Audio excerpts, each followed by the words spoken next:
Before you start to design your yearbook, you may want to have a think about how you are going to create your profiles.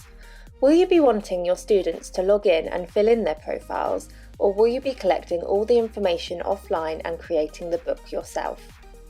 There are positives to each method, so let's take a look at both of them.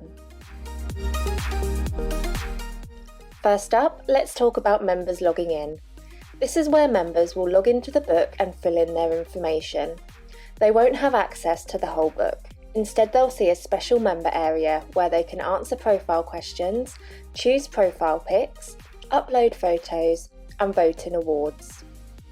Depending on your privacy settings, they'll also be able to see what everybody else is up to in the book. So what are the advantages of this? Well, it lessens the workload of the editing team. Simply get the profile groups and pages set up, invite the members to join, and then you can sit back and relax while the content comes flooding in. If you are choosing this method, we recommend allowing a little buffer time between the deadline you give members and your actual print deadline. We usually suggest 2 to 3 weeks. This is just to give you enough time to chase any late responders and to get the finishing touches added.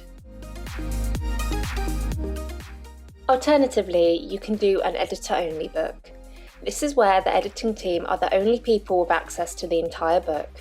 Usually, the editors will collect all photos, text, and profile information offline, and then input all of this into the system themselves.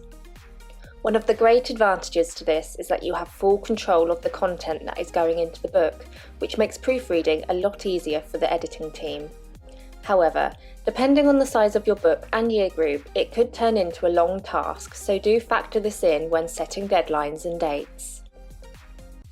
Both methods of creating your profiles are great choices, but if you would like a bit more information on what is most suited to your project, please let the team know and they'll be happy to help.